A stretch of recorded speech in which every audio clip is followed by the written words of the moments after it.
Welcome to the Veterinary Project Podcast, episode 002.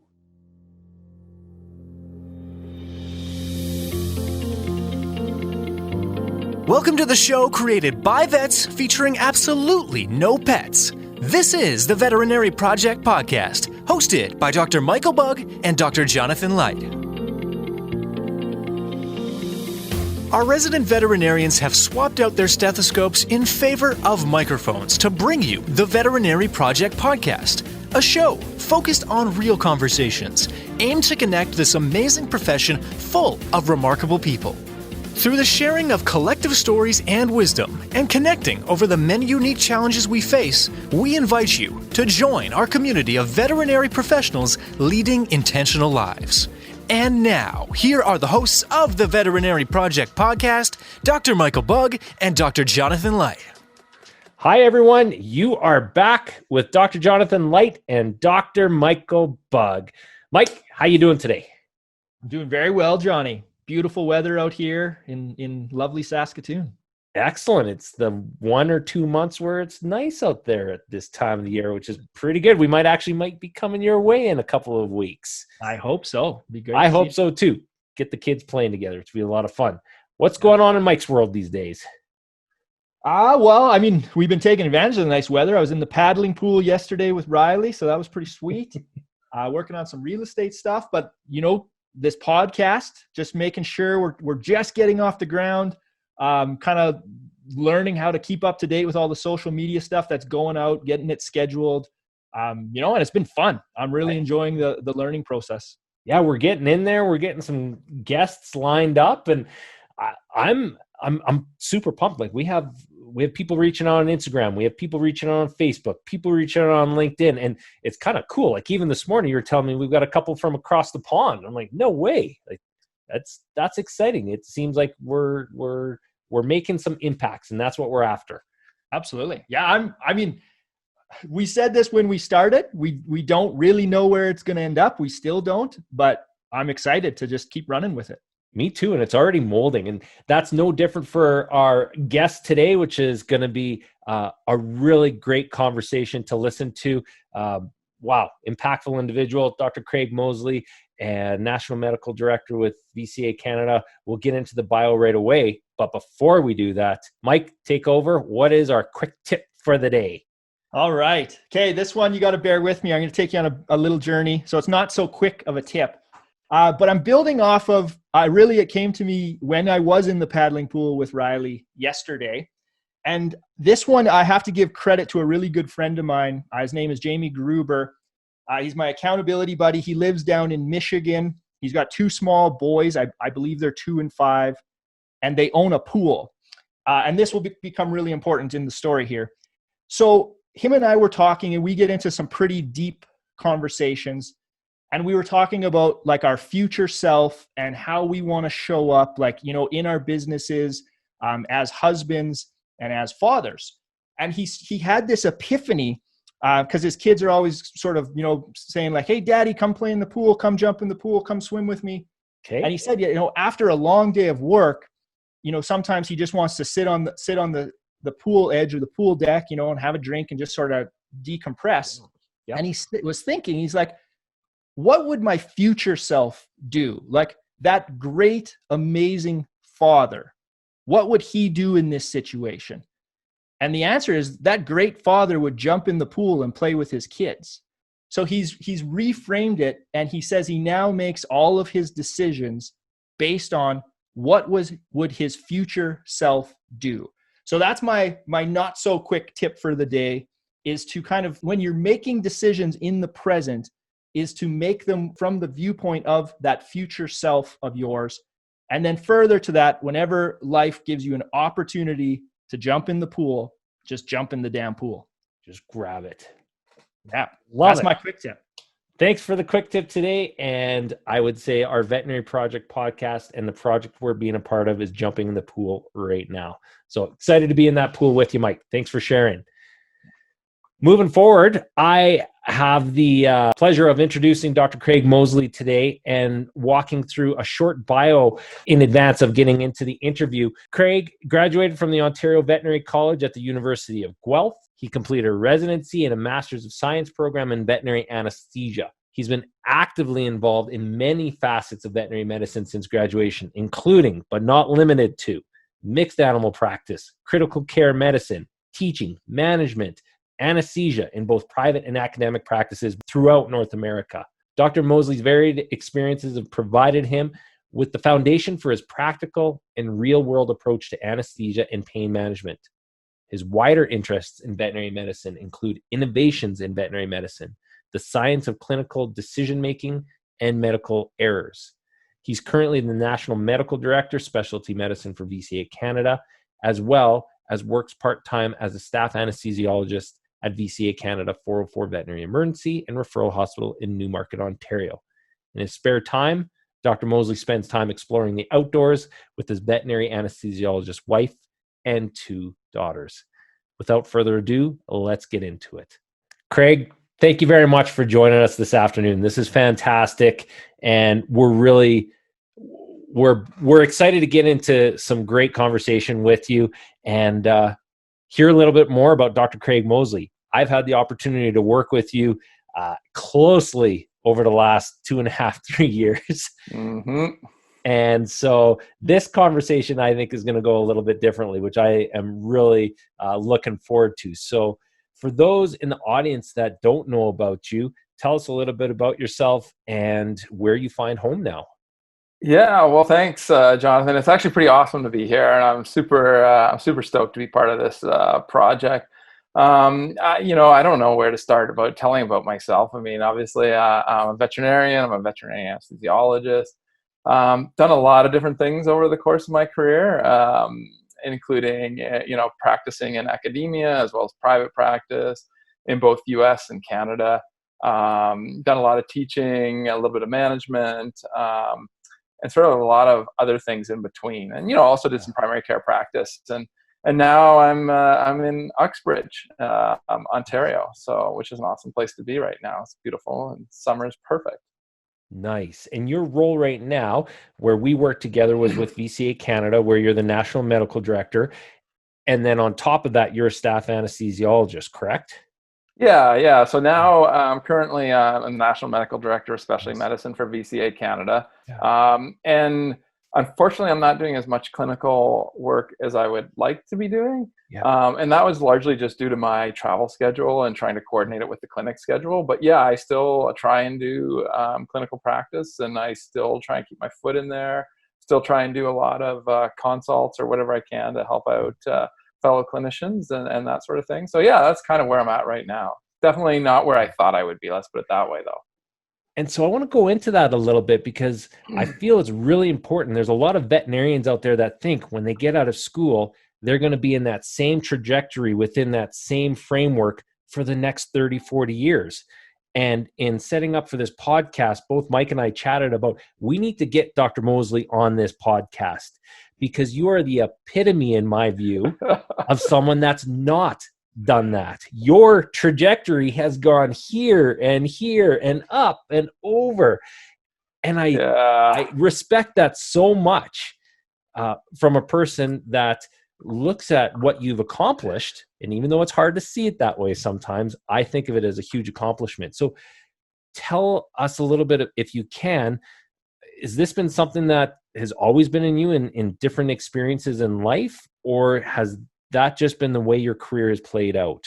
Yeah, I know that's a really good question. And it's a hard one to answer, I'll be quite honest. And, as you say, my career trajectory, I mean, this was never pre-planned. I mean, I never sort of said, hey, this is where I'm going to be at the end of my career. I mean, actually, that's not true. I mean, there was a point, but that always gets changed every 3 or 4 years. And I typically have changed positions, roughly every 3 or 4 years. And sometimes it's kind of embarrassing, I won't lie. When I introduce myself as I'm speaking, the introducers often get tired of trying to introduce me because it's like, oh, they can't remember everything. But, it sort of sounds like I've just gone from job to job to job. And I think in some ways I used to think that there was some stigma attached to that. But I think the more I look back on my career and think about where I'm going, and I think, I still got a lot of career ahead of me, is, I don't know, I think our careers and this profession and even life in general is about collecting experiences that contribute to who we are today. And, so if I look at my experiences, I started in primary care practice as a mixed animal vet. And in fact, I wanted to be, focus on herd health is what I really kind of wanted to do. But before that, I wanted to be a zoo vet. And, I finished, and then next thing you know, I go back and I do an anesthesia residency, and I finished that. And then I decide I want to be a criticalist. And so I go into a private referral practice in California where I do emergency medicine. And, from there, I'm like, oh, you know what, maybe I should get back into academia. And I come back to academia, and then I want to get back into private practice. And so I go back into private practice as an anesthesia. So I've kind of bounced around a lot, but I think throughout that, I think I've always looked at it as an opportunity to really just learn more, not just about myself, but about our profession, and sort of what makes our profession run. So yeah, I don't know where you want me to go in terms of how much detail in my career, and you obviously know my background quite well, and the parts that have been more challenging or more interesting. But I look back at everything, and I just think everything has contributed to who I am as a person today, and who I am as a veterinarian today. And I feel incredibly grateful for all of those experiences, both the good and the bad associated with them. And when I look, and thank you for that description, when I look at your experiences, I think here's a gentleman that is as inquisitive as anybody I have ever met, both within veterinary medicine and outside of veterinary medicine. How have you taken that inquisitiveness, that want for experience, and turn it into all of these different roles? There's lots of vet students and even veterinarians that are looking for change in their careers, and they don't know how to do it, and they're scared. Your description, as you've just provided in the last couple of minutes, is completely the opposite. Yeah, you know what? That's a really that's an interesting sort of comment to make, because it is scary. It is extremely scary. Like every time you make a change, and every time you change a job, or explore something different. I think so. Going back to the first part of your question, you're right. I'm inherently extremely curious. I'm extremely interested in all kinds of different things, and I like learning about other things. I totally do look at my life as being lifelong learning, regardless of whether I was a veterinarian. I know that that's sort of a motto within our industry, that, being a veterinarian is lifelong learning. I think being a human is about lifelong learning. And so I think, that's driven me a lot in a lot of respects. Like I'm always looking for something to learn. I want to develop, I want to grow. I think the scary part is something that,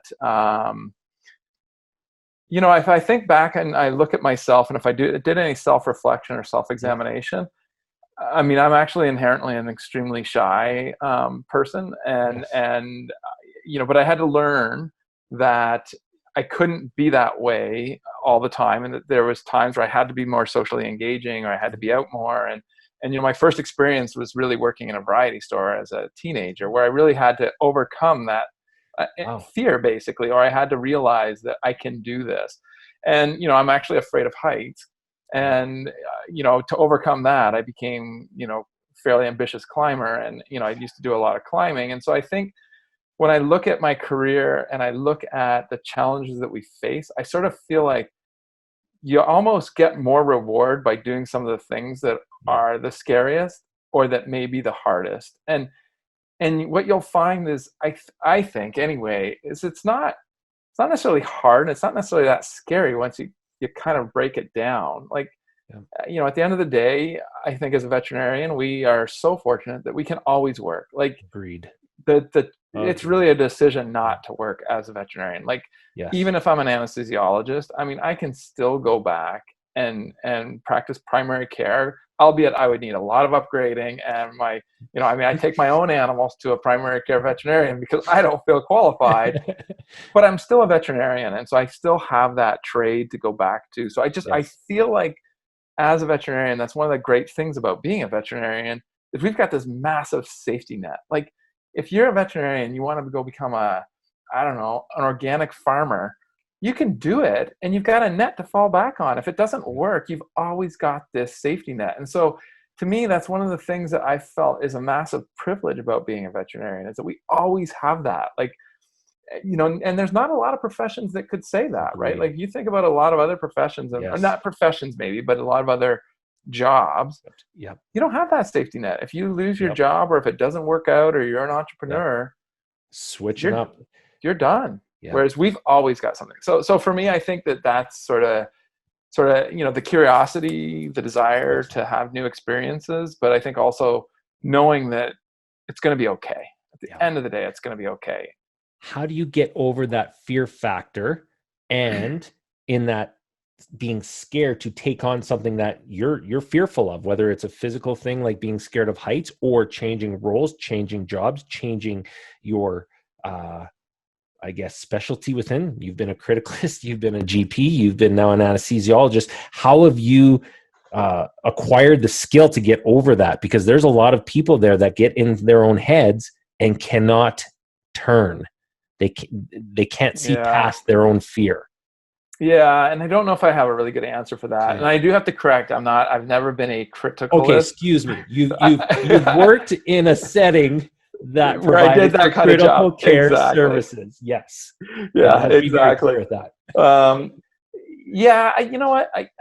I don't know if I really have a good answer for that. I don't know. I don't know that it's, getting over so much the fear, or just giving it a try and knowing that the worst, like, again, I think it's that, what's the worst that can happen, right? I mean, as a veterinarian, we all, like, even when I was doing, critical care and emergency medicine, I mean, I was trained primarily as an anesthesiologist, and that's where a lot of my expertise was, but I always knew my limits, and so I think knowing your limits is probably really important, no matter what you do, and knowing when to ask for help and being okay in asking for help. Like, I remember, one of my mentors, I would reach out to her very regularly, like when I was struggling with, what do I do with this case, and ask for help. So I think. And was she in the same building, or was she in a completely different part of North America? Where was she? Yep. She was in University of Guelph, and I'm in, California. But I would email or pick up the phone and give her a call. But I think that's probably the thing that, would be my advice, is don't hesitate to reach out to your colleagues and friends and peers and mentors. I think at the end of the day, we all try and support those that, are basically, colleagues are in this profession completely. And we're more than happy to help. And I think once we know that, but I think sometimes we're so embarrassed by what we don't know that sometimes we're unwilling to ask. And, maybe I'm just okay with being the one who asked the dumb question. I don't know. And I don't like doing that. As someone that's known you, I for sure see that as a skill within your, we've been in meetings where you're not afraid to ask the question that's probably in everyone's mind. And Craig's like, well, what do you think about this? I'm like, Often get some really tangential looks as well. And some, but yeah, I mean, that's okay. I mean, I think it's, again, I think if we don't explore and we don't push a little bit outside the box we live in, we won't ever really know what others are thinking, or we may not ever realize the potential of an idea, right? Like, I'm big into ideas, and I think, keep your ideas to yourself is great. And, I'm going to market this thing, and I'm going to, but and maybe some people do that and they're very successful with that. Yes. But I just always feel like, share your ideas out there, because as soon as you put that idea out there, someone else is going to build on it, and then they're potentially going to develop it, and they're actually going to do it, right? Like, I talked to you about this podcast idea, and I thought it was a brilliant idea. Let's create this and here you're doing it, right? But I wanted to share that with somebody and let them think about it as well. And that's how all three of us are on this call right now, because Mike and I did the exact same thing at a similar time, and you don't know what happens from putting it out there. Yeah. I got to jump in here, Craig, and say, like, this is literally our first time ever speaking. Yeah. Jonathan has told me so much about you. I have your bio in front of me, and it's like 3 pages long of journal articles and everything you've accomplished. And listening to you, it's mind blowing. Like, you've just given all of the, like, veterinary students or new grads the playbook of, like, you're constantly curious. You're grateful for the good and the bad. And even if you don't know something, like you said, you're shy, you can learn to do it differently. And it's like, boom, there it is. That's the cheat sheet of life. Go. I wish it was that easy. I want to take that, and I want to turn a little bit too, in a portion that you spoke about, and Mike just mentioned, which is shyness. I've seen you at conferences. I've been in the middle of a throng of Craig Mosley admirers, whether that is first or second year vet students all the way through to world-class specialists. And you and I have had discussions about how, in earnest, you are an introvert. Love to explore a little bit, Craig, because I've seen you on stage with hundreds of people and then one-on-one conversations. How do you take that introversion and still provide such value out there? Is that something that you've consciously developed over time, as you spoke about earlier? And how do you also refill yourself if and when you need to? Yeah, that's a really good question. It's interesting. I mean, I think most veterinarians can relate to the fact that many of us are introverts by nature. Like, that's where we exist best. And you know, but I think there's also a lot of energy that comes from being in larger group environments. Yes. And so, you know, I think for myself, I just kind of learned over time how to manage it, but it's also a comfortable environment. Like, it's very easy to be in a group with veterinarians and my colleagues because there's a shared connection there. Do you know what I mean? Like, sure do. It's 1 degree of separation, and we can always create a conversation. So it's very comfortable.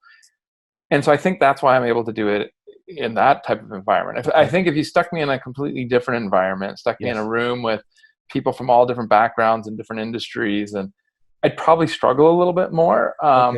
But I think I've also, you know, I love learning about what other people think. And so I'm really comfortable in asking questions like, what do you do? And how does that, and learning about whatever it is. And so then I can create conversation that way. And I do get a lot of energy from that, but I also get very exhausted. You know, as you and I have been at conferences before together, like, you know, you're talking to people all day long. And then, you know, you're kind of like, hey, let's go out for, you know, a beverage afterwards. And meanwhile, I'm like, no, I need some quiet time. Back.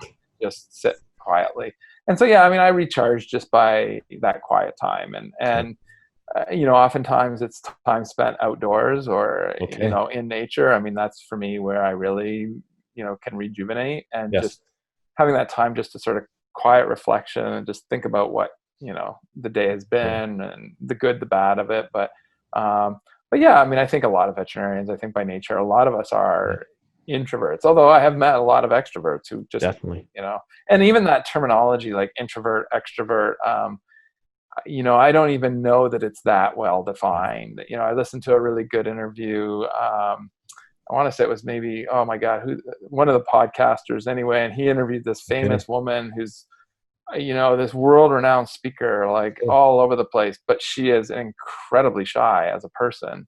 And it was just really interesting, like her book, and just to hear, you know, I think it was Quiet by chance, Power of Quiet or something along those lines. Might have been something like that, but yeah, it was really interesting. We'll find out. Yeah. Excellent. So so I guess I just think that, I don't know that there's a fine line there. Like, I think we all get energy different ways, and some of it is that quiet time. And but yet, you know, you're in a big group of people who are all excited. Like, that excitement is just infectious, right? Like, brings everybody. Yeah. When you're not working, you have a family, you have young girls, daughters. What do you do to refresh? What do you guys do? Do you guys purposefully take time away from the world? Both you and your wife are anesthesiologists. What does that look like for you guys? Yeah, I mean, I think, you know, we spend a lot of time disconnected. Like, like we don't have TV, so that's never been a distraction in our lives. Which I think, you know, if I just think about the number of hours that people will spend with a TV in front of them, I don't have that. So that time instead is spent, you know, either reading or with my kids or doing something. And I think, outside of work, that's what we'll spend a lot of time doing. But I'm not a very good sit down person either. Like, I don't sit still very well. And so, you know, I'm always building things around the house or working in the yard, or, you know, playing with your bees. Yeah, well, I don't have the bees anymore, but yeah, I had the bees for a while. And you know, I used to brew beer, and, you know, have all kinds of little hobbies and stuff like that. But I think having other things outside of work unrelated to veterinary medicine is really a really good thing to do. Like to just have something completely different. Yep. Now, changing gears again, we look at where you are in your current role, National Medical Director of the specialty, responsible for helping a lot of veterinarians in Canada, very connected in North America and worldwide. Jumping a little bit, veterinary medicine continually transitioning. We talk about the future of veterinary medicine and where it's going, both big picture as well as on an individual veterinary level. Would love to get your perspective on where it's a broad question, but I think an important one. And you and I have had these conversations before. Where do we see veterinary medicine going in the next 10 to 20 years? I think this is an important point right now that a lot of people are missing. Yeah. I mean, I don't know. I wish I had a crystal ball and knew.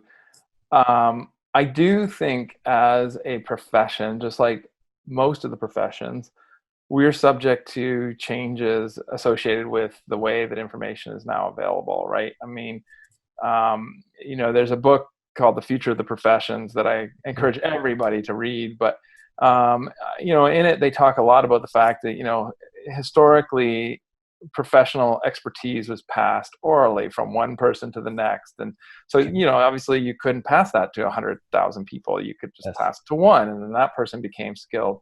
And then it was written and it was maintained in libraries, and, but you had to have access to the library and access to the university to learn that. Now with digitization, a lot of that information is available almost anywhere. Yes. Which means that you don't have to go to school to learn or become an expert in all kinds of different topics. Like, I mean, I've been doing a lot of free online courses on artificial intelligence and machine learning, and these are being taught by people who are like top tier professors. I'm not getting any credit for it, but I can still learn the information. And so I think that in the veterinary profession, we need to be aware of this, and this should be something that we should all be thinking about. Is historically, we've been a monopoly that's held this profession as veterinary medicine, and we've controlled it largely, and we've controlled the information, we've controlled the delivery of veterinary expertise. But as practical expertise becomes more readily available through things like the internet, our ability to control that expertise becomes less and less. And where does the veterinarian fit in that scheme? Are we the curators of this information that's now readily available? Are we the sort of, the clinical or the patient care coordinator?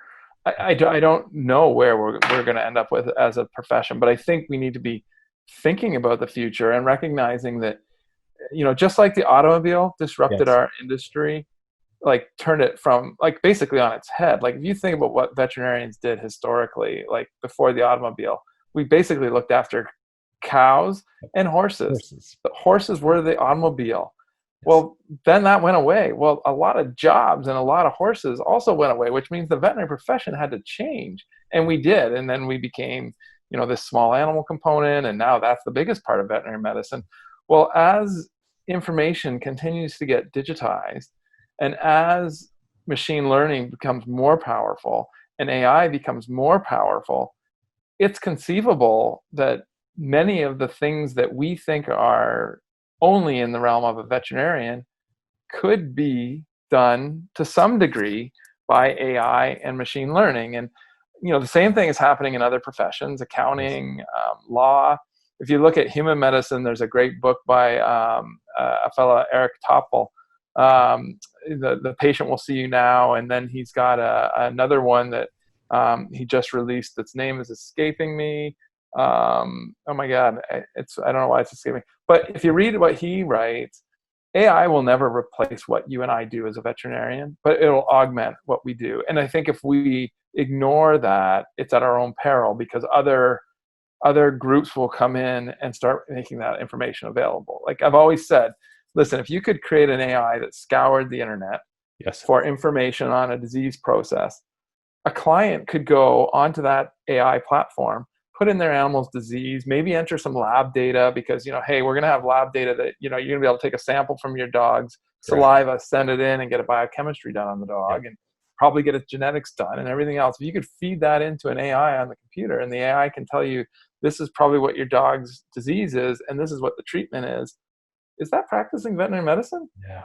So that's on that edge. What do we do? I don't know, because it's information that's generally available. Like, I don't know. So I think as that's going to happen. I think as a profession, we just need to be open to change and recognize that change will occur, and it doesn't need to be something that we need to be afraid of. And that if we're not part of that narrative, somebody else will do it for us. And I don't really want that to happen in our profession. I mean, I think I've talked to you about this before, is, you know, I attend the Veterinary Innovation Summit every year since its inception. And I remember the first year, a guy got up there and basically said, you know what, if veterinarians don't do this, we will. And it was a guy who, you know, is a tech guy. Yep. Not even a veterinarian, not in this, coming into the space. And he's right. He's right, because they want it, and they'll develop it. I mean, I use that example of that kid who's developed the thing to clean up the plastics in the ocean. Yes. Out of the Netherlands. I mean, you know, people are like, oh, it can't be done. You can't. And then I'm like, this 18, 19-year-old kid, I shouldn't call him a kid, young adult, has developed something, and he's blowing it. Like he's doing so well. Yep. And so, you know, to me, I think, you know, we've got to be like that too, and recognize it. Yeah. I mean, who knows where our profession is going to go. I think it's really exciting. And I think that things like machine learning, AI, genomics, proteomics, biobanking, data analytics associated with what we can do in terms of lab data and imaging anymore, like radiographic imaging. I mean, the power is enormous to connect the dots on all of this. So, I think, it's super exciting. I could go on that tangent forever, but probably I should stop. This is wild to like think about. I'm listening to some podcasts talking about like the rate of growth that technology is developing, and basically like doubling every 18 months or so. And when you start extrapolating that forward, I mean, it gets impressive very fast, like how fast change can start coming. Yeah. And what we think we cannot do today, and how quickly it can become reality. Totally, tomorrow. Like, you think about self-driving cars, for example, right? I remember when we were first started talking about self-driving cars, it seemed like it was going to be 20 years, 30 years off. The Jets.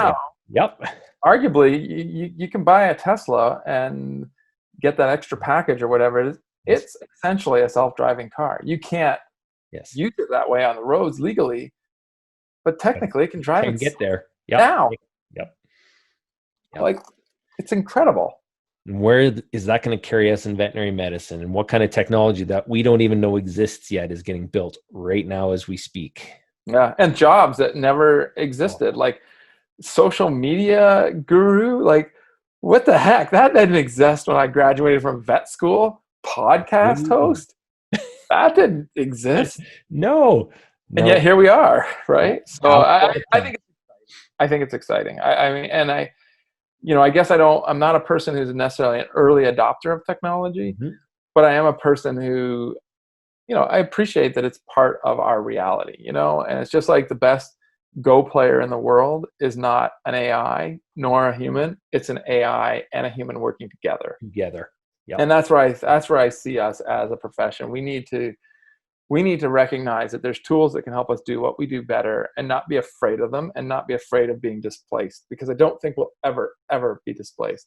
Just like physicians will never, ever be displaced.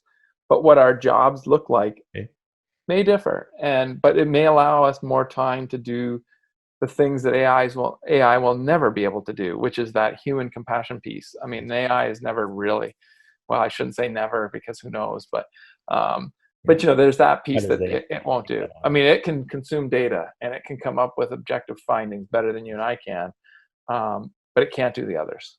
Yep. Love it. And could go down a few different. Yep. That's a big rabbit hole. Rabbit holes, exactly. That would take us another hour or two. So maybe that's podcast number 2 in future. Yeah, there you go. And what that looks like. So I want to respect your time. And Mike, any other pieces there that you have follow-up questions on, or other rabbit holes of potential? No, that really gets you thinking, like that last piece there about like, wow, where can we end up? But I really like what you're saying about like, let's be part of that development, not just leave it go wherever it goes. Yeah. And not be afraid of it, right? Like, that's it. And I think, Craig, again, having worked with you closely, you've put yourself in the position now to be able to be not a bystander, but an active participant in that. So I think, as one person of many, we're excited to see where technology goes, where the ability to improve medicine goes within veterinary industry, and love that you're right in the middle of it.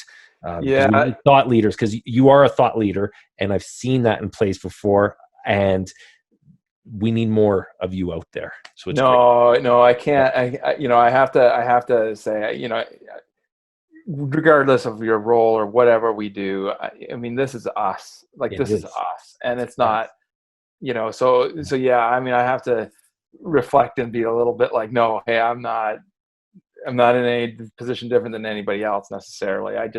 I think we all need to start speaking about it. That's it. And not ignoring it, and taking the steps forward together. So appreciate that. Yeah, absolutely. And again, I think it's a, I always look at the only reason that any of us are successful is the people around us. It's not us. At least I don't truly believe that. I believe that it's having the people around us who, they're the ones who have made us successful. And, be it your parents, be it your friends, be it your colleagues, your bosses. And so, yeah, I can't take any credit for anything that I've done, sadly. Selfless. I love it. So with that, we are going to move into the impact round. And the impact round for us is all of our episodes ending in the same format with short questions that you can answer briefly or as long as you would like. Oh, wow. Watch out. And Dr. Mosley has not been preempted on these questions, so we're excited to see what the answers come out as. So our first question in the impact round is, Craig, are you a cat or a dog person? Cat. Yes. True or false? I knew I wanted to be a veterinarian since I was a kid. False. I wish. I wasn't one of those ones. I had about 15 other careers before becoming a vet, but I am so grateful that this is the path my life took. Like I can think of a lot of different careers I could have gone into or different things. I just think as veterinarians, we should realize that this profession is only limited by us, and it doesn't matter what your interests are as a veterinarian. There are things that you will find interesting in this profession. I mean, for myself, I love geeking out on equipment and engineering kind of stuff. Well, guess what? There's lots of that in anesthesia. There's lots of that in all areas. We've got, ultrasound and CTs. I mean, there's lots of place you can geek out. So, yeah. Excellent. Nope, didn't know that. No, false though. I'm interested in this next question. How would your friends describe what you do for a living? Just call me a vet.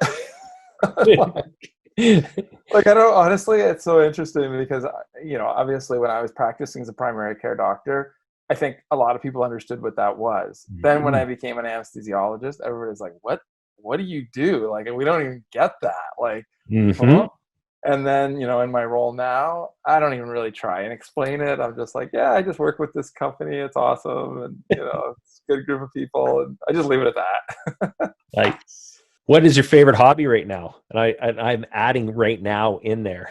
Yeah. You know what? My favorite hobby, it's been pretty consistent throughout my life, I think. Anything involving two wheels and off-road. So, I was always a big mountain biker, and now I've added a motor to my mountain bike. And so I would say that's probably one of my bigger hobbies right now. Yeah.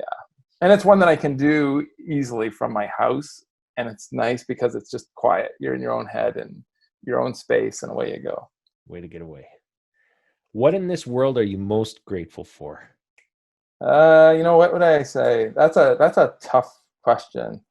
And I get asked this question I'm part of a group of within the Mars Veterinary Health group that we get together and have discussions. And at the end of our meetings, we always end it with, what are you grateful for? And Nice. so, yeah, I've thought a lot about it. You know what I think right now, though, it's just very poignant. I was just reminded recently of how quickly life can change on a dime. An event that occurred to a friend. And I think I'm just really grateful for the moment right now. Like I'm really grateful to be on your podcast. I am really grateful that you guys are doing this project. I'm really grateful to have met Mike. I mean, I'm just grateful for this moment right now. And I'm trying to be more intentional about that. Awesome. Just awesome. So with that, we're going to wrap up right away here. For those that will want to reach out to you, not may, but want to reach out and learn more about Craig Mosley and what you're going to be up to today, tomorrow, and in future, where are they best to find you? Probably, I'll be honest, I don't do Facebook. So you won't find me there probably. Although I notice you have a Facebook page, so maybe I'll do more with that account than let's let it sit dormant. Probably LinkedIn is the only social media platform that I'm really on. You can find my profile there, or you can always email me at craig.mosley@vca.com. Excellent. We'll make sure to put that into the show notes for the LinkedIn profile. So, as always with our podcasts, our last word goes to you. What message would you like to leave the veterinary community? And you've done such a great job today. What would I want to leave to the veterinary community? Be genuine and stay curious. Thank you for listening to the Veterinary Project Podcast. As a recap, on behalf of our hosts, the Veterinary Project Podcast will be releasing new episodes weekly. So be sure to tune in as we bring you more conversations aimed at helping you enjoy a life well lived. If you enjoyed what you heard on the show and you want to stay in the know, please like, love, and or subscribe to the podcast on the listening platform of your choosing, as we're available on all the usual suspects. If you know of others that may benefit from these conversations, we'd love it if you please share the show with them, as this will help us grow our community to reach more and more veterinary professionals. Speaking of which, if you are a veterinary professional and would like to get connected with more like-minded individuals who are joining us on this journey, please send an email to the Veterinary Project Podcast @gmail.com, and we'll invite you to be a part of our private Facebook group. General feedback, requests for information, or perhaps requests to be a guest on the show can also be sent to the Veterinary Project Podcast @gmail.com. Dr. Michael Bugg and Dr. Jonathan Mike, thank you for listening to the show, and we'll catch you again next week for another episode of the Veterinary Project Podcast. Bye for now.